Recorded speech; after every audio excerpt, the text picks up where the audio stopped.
you made a reference yesterday, Don, to the penalty kill, and I wanted to ask you more about that. Colorado being what they are, the #1 team in the league, and gave up some goals there. But what do you want to see from the penalty kill? Maybe you saw in a couple of those games that you killed a lot off that you didn't get Thursday. It's a work in progress, Mike. It is something as we look into it further. We are carrying lots of anxiety and then hesitation, and it's giving good players an opportunity. I think when you hesitate, when you tighten up on the penalty kill, you see more goals going off you than customary, off your own stick, off your own foot. The other night, I think the first goal, we poke check, and we put it in our own net, helping Comfer come off the goal line. A couple games ago, off our skating and in. So I don't think those are accidents. I think those are byproducts of being too tense and even hesitant. So we're trying to bring greater clarity and simplicity to each roll on a penalty kill, in hopes of getting our guys out of their heads a little bit on it. And that's how I feel on it. I think that's the work in progress that we're focused on right now. And I think better days are ahead as we've looked into it. But it certainly has not been good. Bryson comes back in off injury. He had some struggles here. He gets a chance to watch, not planned. He gets injured. But what do you want to see him be better at coming back in? Yeah, tonight he hasn't had a lot of practice time, so it's a little different tonight when you take that into consideration. He probably won't get his normal minutes unless we feel and see that he's back up to game pace. But once he gets back to game pace, and hopefully we maintain health in our top four, he's slotted correctly, where his game, he can just focus on his game, and there's a greater simplicity to it. And I think he thrives, and I don't think he thrives. He thrives in that situation. He has shown that he's thrives in those situations. We've asked him a lot of him and other guys with more penalty kill time, and he's not a primary penalty killer, but primary penalty kill time with injuries, even primary matchup time, and he's not really a matchup defenseman. Samuelson and Yokoharu and Dahlin and Power would be. So slotted correctly when he comes back, I think we can expect a lot more out of him. As far as Dylan goes and his maturation into a scorer, it seemed like late last season he started creating a lot more. Now he's finishing. Just what's changed in that time frame that he's finishing? I think it's just natural maturity. He was doing all the right things, competing hard, improving each day, finding ways to get better. In all areas of situational awareness. So now you're just seeing greater maturing. It's the process that abstract process. He's gone through more of a process to the point where you're starting to see more results. So I think it's not all of a sudden a magic wand just tapped him. It's the accumulation of all of the time and effort, energy, and focus he's put in. And him continuing to develop as a young athlete. He's getting stronger, faster, quicker, smarter. So I think it's just a threshold. Erik Karlsson is 32, looks like he's 22 again. Obviously a lot of it is health, but just how impressive has it been to see the way he's been playing? Yeah, he is very impressive. Obviously he's been known as a top defenseman. He's also been known to be challenged by lots of injuries in the last couple of years, and he appears to be very healthy, and we're seeing exactly why he's been a top defenseman. So he's very gifted offensively, very talented offensively.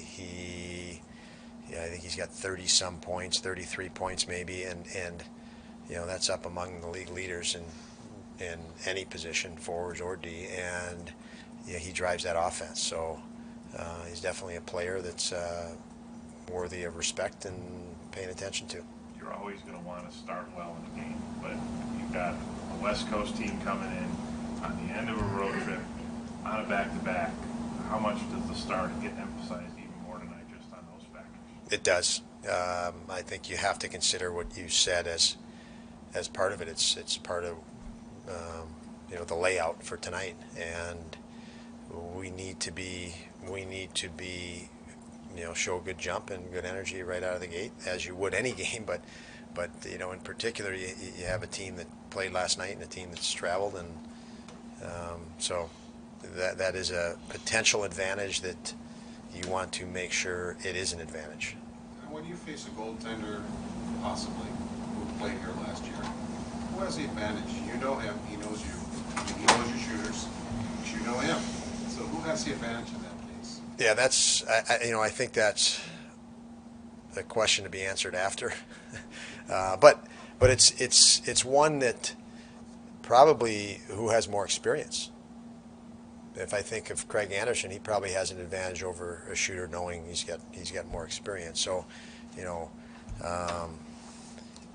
if you've got more experienced shooter and goal scorer, and he's seen the goalie more, he probably has an advantage. So I think it probably goes to that experience, is my guess, if you want to try to zero in on one thing, but which is player to player through the lineup. I mean, there's familiarity with some of the guys that have been in Rochester with him too. Is that an advantage or disadvantage for who? Well, we're going to find out. Donnie, you got 3 guys that average a point a game and 2 that are right there with Tuck and Cousin. How do you balance keeping them going offensively, but also having to start limiting the goals that the team is giving up? Yeah, when you look at goals given up, you look at 2 different categories. I'll give you 2 categories to look at simply. Defensive breakdowns or offensive breakdowns that lead to transitions back.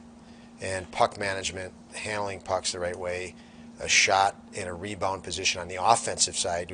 You know as well as I, lots of times that's a rush back and an opportunity back the other. One scoring chance at one end because you're overextended, and another scoring chance the other way. Is that a defensive coverage breakdown? Is it much of a system breakdown? It's a situational awareness. I think for us, and I've mentioned to Mike, and you've heard me many times, it's harder and takes much longer to develop the offensive game. And one of the biggest part of the offensive game is knowing what to do with the puck efficiently, so you don't give up chances back. Turnovers are a high rate for chances back. Well, you were on offense, and you gave the puck up, so you don't even have a chance to be on defense because you gave it up. So those are the areas for me, when I look at chances against, that need to be cleaned up, but unfortunately that's a process of maturity. The more mature players know not to force a play or force offense. So again, you're on offense, but if you force offense, it's a beautiful thing for the other team to have an opportunity back. And those are the ones that take time, unfortunately, to gain experience, to not press every time you have a puck. I mean, our guys are developing confidence in scoring. That can be confusing with we can score all the time, or we can make this play now. And that confusion means you're going to give up a better chance back. That's why I say the offensive game is much harder to develop, because you're going to keep giving up more. We could sit back and shell up and be 1-0, 2-1 game, but we're never going to get any better on offense. But when you go out and you see the offensive production that we're generating now, because our guys have been doing it for over a year, pushing it, the last part of it is knowing to discern when you have a high opportunity to attack for a chance and when you just need to put that puck in deep. It looks like a high opportunity, but it's not. You force a play. We've seen players force plays come back our way. That's why I say that's an offensive mistake, not a defensive blunder. And then our D makes a last-ditch effort.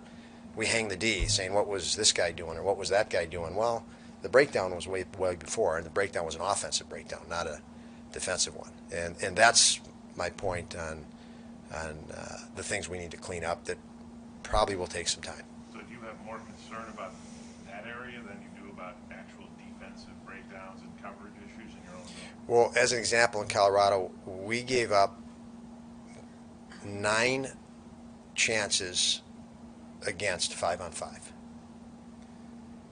one was an empty netter. So really 8 chances by our, when we go through it as coaches and go through all of it, 8 even strength chances in the game. 3 were, we backed off, that hesitation I talked about. They were in a scrum and a defensive end. Those 3 were not a defensive breakdown. Those were a hesitation and anxiety of fear breakdown. Systematically, they happened in the D zone, but they were afraid to make a mistake or fear of making a mistake. So is that a system breakdown, or is that a psychological breakdown? A couple, 3 were rushes against where we got impatient in situations where you just needed to be patient. We made the first move, and you have highly skilled players that wait for you to make the first move. And so we were impatient there, and 3 rushes against. So again, are those systematic breakdowns? They weren't. They manifest as it because you were impatient. So again, more youth, and unfortunately, we gave up a dozen penalty kill chances. So at the end of the game, you're looking at 20 chances plus the bulk on the penalty kill. So the 5-on-5, that doesn't seem to be a pressing need for us on the defensive end. I think maturity and confidence clears up 70% of those, and then intelligent, better plays with the puck would clean up a lot of that. Thank you, Don. Yep.